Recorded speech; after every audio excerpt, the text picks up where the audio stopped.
और आबकारी आरक्षियों को नियुक्ति पत्र दिया है मुख्यमंत्री ने लखनऊ में। सीधा आपको वहीं ले चलते हैं। 5 वर्ष के अंदर सफलतापूर्वक प्रदेश के अंदर लगाई। ईज ऑफ डूइंग बिजनेस में उसकी प्रक्रिया को सरलीकरण किया, उनसे हो रही चोरी को रोका। प्रदेश में इतना बड़ा प्रदेश, जब उत्तर प्रदेश की कोई बात करता है तो भौगोलिक दृष्टि से भी और यहां की आबादी की दृष्टि से भी, तो बहुत सारे लोगों को संख्या सुन करके चक्कर आने लगते हैं कि 25 करोड़ की आबादी, इतनी बड़ी आबादी के राज्य को, और उस राज्य में पूरी व्यवस्था कानून के अनुसार चले, ये अपने आप में लोगों के लिए एक कौतूहल और आश्चर्य का विषय भी होता है। और आबकारी विभाग ने अपने यहां इस बात को व्यवस्थित रूप से किया कि पर्व और त्योहार शांतिपूर्ण तरीके से मनाए जाते हैं। शासकीय व्यवस्था के अंदर जो नियम है उसके अनुसार ही आबकारी विभाग से जुड़े हुए शॉप्स आदि संचालित हो सकते हैं। कोई मिलावट की शराब पिला करके निर्दोष नागरिकों के जीवन के साथ खिलवाड़ नहीं कर सकता है। और अगर कहीं किसी ने दुस्साहस किया तो वहां पर कितनी सख्त कार्रवाई होती है। ये कार्रवाई आपने देखे होंगे, बहुत सारी कार्रवाई नजीर बनी है और उसमें बहुत सारे जो अपने को बड़े बड़े उस रूप में मानते थे कि उनको कोई छुएगा नहीं, उनमें से बहुत सारे लोग आज जेल के अंदर सड़ रहे हैं। ये सरकार की कार्रवाई का हिस्सा है। समाज में हर व्यक्ति को जीने का अधिकार देना, सम्मानजनक जीवन जीने का अधिकार देने के साथ ही हम कानून का राज स्थापित हो इसके लिए कार्य कर रहे हैं।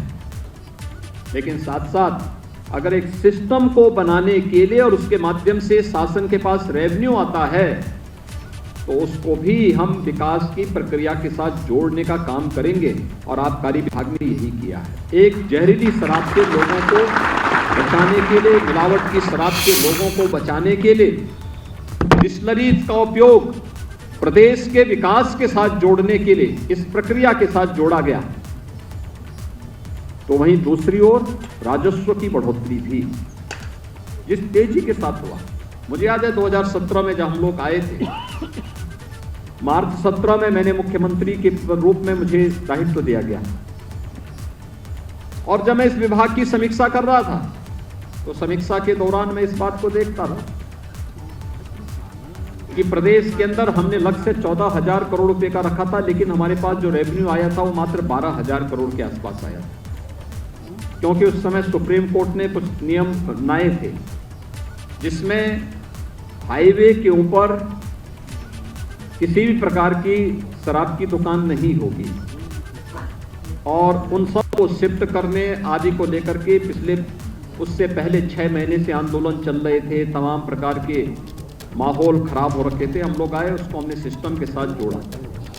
हमने एक व्यवस्था भी बनाई हाईवे पर, स्टेट हाईवे पर, बस्तियों के बीच के किसी चौराहे पर जहां पर पब्लिक का फ्रीक्वेंट आवागमन हो, हॉस्पिटल है, विद्यालय है, वहां पर कहीं भी इस प्रकार की दुकानें नहीं चलेंगी। और उसे लागू करने के साथ ही हमारे पास कुल एक्साइज जो आ पाया था 12,000 करोड़ के आसपास आ पाया था। और आज मुझे प्रसन्नता है कि इस वर्ष के, इस वित्तीय वर्ष के अंत में हमारे पास 42,000 करोड़ रुपए का राजस्व अकेले विभाग देने की स्थिति में होगा। एक बड़ी स्थिति है, ये पारदर्शी व्यवस्था है। और कैसे जो लोग इस पूरी व्यवस्था को जकड़ करके जीवन के साथ भी खिलवाड़ करते थे, राजस्व का भारी नुकसान शासन को पहुंचाते थे, राज्य को पहुंचाते थे, आज वे इस पूरी प्रक्रिया से लगभग हटा दिए गए हैं। हटने की प्रक्रिया के अंतिम चरणों में है।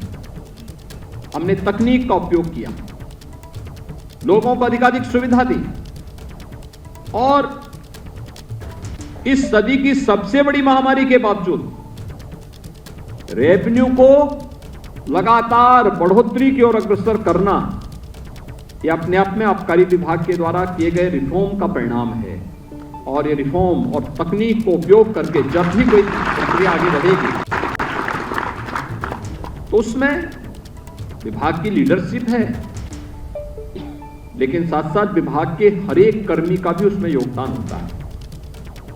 एक टीम वर्क होता है और उसी टीम का हिस्सा बनने के लिए ये 332 जिसमें 109 केवल महिला आरक्षी होंगी, ये सभी आज इस प्रक्रिया का हिस्सा बनने जा रहे हैं, जिन्हें आज नियुक्ति पत्र यहाँ पर वितरण हुआ है या होने जा रहा है। ये उसी प्रक्रिया का हिस्सा बनने जा रहे हैं कि आप एक तो समाज को सही दिशा देंगे, दवा भी बनाने में उपयोग होगा, दूसरा जहरीली शराब से भी समाज को मुक्त करने का काम भी करेंगे, लेकिन साथ साथ राजस्व की बढ़ोतरी में भी अपना योगदान देंगे। और ये प्रक्रिया एक साथ जुड़ करके कहीं भी चोरी न हो, कोई मिलावट न हो, दूसरी जगह से तस्करी के माध्यम से यहाँ के मार्केट को और यहाँ के लोगों के जीवन के साथ खिलवाड़ करने का कोई दुस्साहस न कर सके, ये चीजें। और आपने देखा होगा कितनी पारदर्शी तरीके से 332 आबकारी आरक्षियों की भर्ती हुई। इससे पहले 85 इंस्पेक्टर हम लोगों ने भर्ती किए थे। एक भी व्यक्ति नहीं कह सकता है कि उसको कहीं सिफारिश की नौबत आनी पड़ी, किसी को सिफारिश की आवश्यकता नहीं। उसकी योग्यता, उसकी क्षमता, मैं देख रहा था सहारनपुर से भी हैं, ऐसे ही लखनऊ से, प्रयागराज से, झांसी से, गोरखपुर से, गाजीपुर से, हर एक जगह से, हर जनपद से, पूरे प्रदेश, बुलंदशहर से, प्रदेश के हर एक जगह से ये भर्तियां हुई हैं। इसलिए बताती हैं कि भर्ती पूरी प्रक्रिया पारदर्शी तरीके से, ईमानदारी पूर्वक हुई है और प्रदेश के युवाओं को उसकी इच्छा के अनुरूप यहां पर नियुक्ति की प्रक्रिया के साथ जोड़ने का कार्य हुआ है। भर्ती की प्रक्रिया से जुड़ी हुई संस्था को मैं हृदय से धन्यवाद देता हूं, आप सबको बधाई देता हूं। मिशन रोजगार के तहत प्रदेश सरकार ने जो व्यवस्था बनाई है, हमने विगत 5 वर्ष के अंदर 5 लाख नौजवानों को प्रदेश के अंदर सरकारी नौकरी दी। प्रदेश में कानून का राज स्थापित करके जो बेहतरीन वातावरण दिया, इससे प्रदेश में निवेश हुआ। ये जो 33 डिस्टिलरीज भी लगी हैं, इनका परिणाम है कि आज उत्तर प्रदेश इथेनॉल उत्पादन में देश में नंबर 1 पर है,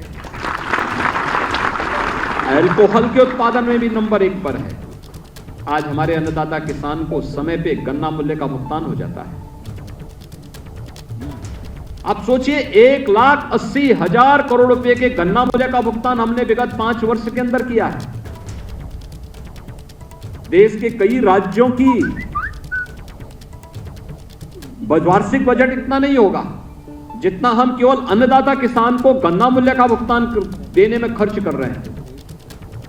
और साथ साथ रोजगार का सृजन भी हुआ। ये जो हम लोगों ने डिस्टिलरीज लगाई हैं, ये तो निवेश तो हुआ ही, लगभग 10,000 करोड़ रुपए से अधिक का निवेश हुआ ही। निवेश के साथ साथ लगभग 1 लाख नौजवानों को प्रत्यक्ष और 10 लाख लोगों को अप्रत्यक्ष रूप से रोजगार से जुड़ने का भी अवसर इसके साथ प्राप्त हुआ है। ऐसे ही कानून की बेहतरीन स्थिति पैदा करके प्रदेश में जो निवेश आया या प्रदेश के परंपरागत उद्यम को प्रोत्साहित करके जो कार्य किया गया, इसके साथ भी प्रदेश ने 1,61,00,000 नौजवानों को प्रदेश में नौकरी और रोजगार के साथ जोड़ने का काम किया, निजी क्षेत्र में भी। और विश्वकर्मा श्रम सम्मान और 1 डिस्ट्रिक्ट 1 प्रोडक्ट जैसी योजनाओं के माध्यम से भी 60 लाख परंपरागत उद्यमियों को और नौजवानों को हम लोगों ने स्वतः रोजगार के साथ जोड़ने का भी काम किया।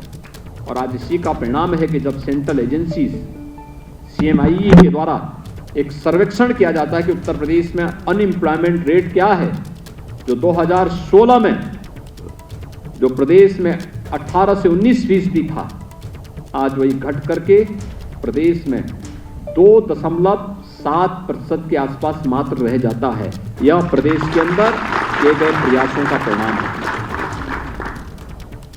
ईमानदारी पूर्वक सरकार की सारी कार्रवाई चल रही है और अब लोगों ने भर्ती की प्रक्रिया से जुड़े हुए जितने भी हमारे आयोग और एजेंसियां हैं सबको कहा है कि उत्तर प्रदेश के युवाओं के साथ अगर किसी ने खिलवाड़ किया तो फिर उसको प्रदेश के अंदर हम टिकने नहीं देंगे। आपने देखा होगा कितनी ईमानदारी पूर्वक सभी भर्तियां होती हैं, पूरी पारदर्शी तरीके के साथ सभी प्रक्रियाएं चल रही है। प्रदेश का युवा तकनीकी रूप से सक्षम हो, प्रदेश के अंदर हम लोग आगामी 5 वर्ष के अंदर 2 करोड़ युवाओं को टैबलेट और स्मार्टफोन उपलब्ध करवा रहे हैं। और मेरा यहां पर ये जो आबकारी आरक्षी हैं ये ट्रेनिंग में जाएंगे। ये ट्रेनिंग उत्तर प्रदेश पुलिस के ट्रेनिंग स्कूल में तो इनको ट्रेनिंग दी ही जाएगी। ट्रेनिंग के साथ साथ यहां पर हमारे अपने ट्रेनिंग संस्थान है, वहां पर भी विभाग के अधिकारियों के द्वारा इस ट्रेनिंग की प्रक्रिया को पूरा करने में योगदान दिया जाए। इन्हें अभी से तकनीकी रूप से सक्षम बनाने की कार्रवाई का भी ट्रेनिंग वहां पर दिया जाए हर एक स्तर पर। और मैं आपको इस बात के लिए आश्वस्त करता हूं कि अगर जीवन में आगे बढ़ना है तो हम ईमानदारी के साथ अपना कार्य करें। सरकार आपके जीवन में कभी कोई किसी भी प्रकार की कोई कमी और कोई तंगी नहीं आने देगी। ईमानदारी से कार्य करिए, सम्मानजनक जीवन यापन करिए और समाज और राष्ट्र के निर्माण में अपना योगदान दीजिए। एक सच्चे नागरिक के रूप में ये हमारा दायित्व बनता है। अगर हमें अपने दायित्व का ईमानदारी पूर्वक निर्वहन करते हैं तो हमारा कार्यकाल यशस्वी बन सकता है और हम सबको इसी प्रक्रिया के साथ आगे बढ़ना होगा। मैं एक बार फिर से 332 आबकारी आरक्षियों के इस चयन की प्रक्रिया को शारदीय नवरात्रि में और उसमें भी 30% केवल बालिकाओं का चयन हुआ है, ये मेरे लिए बहुत प्रसन्नता का विषय है। मैं इस अवसर पर आप सबको हृदय से बधाई देता हूं, अपनी शुभकामनाएं देता हूं। अच्छी ट्रेनिंग लेकर के समयबद्ध तरीके से अपनी सेवा के साथ आप जुड़िए, विभाग को और भी आगे बढ़ाने में अपना योगदान दीजिए। आपके प्रति मेरी शुभकामनाएं हैं। आबकारी विभाग को और चयन की प्रक्रिया के साथ जुड़े हुए विभाग को भी हृदय से धन्यवाद देते हुए आप सबको शारदीय नवरात्रि और विजयदशमी की शुभकामनाएं। धन्यवाद। जय हिंद। तो इस तरीके से मुख्यमंत्री ने शुभकामनाएं दी हैं नियुक्ति पत्र के साथ साथ नवनियुक्त आबकारी आरक्षियों को, और उसमें 30% महिलाओं का चयन हुआ है। इसके लिए वो विशेष रूप से प्रसन्न दिखाई दिए।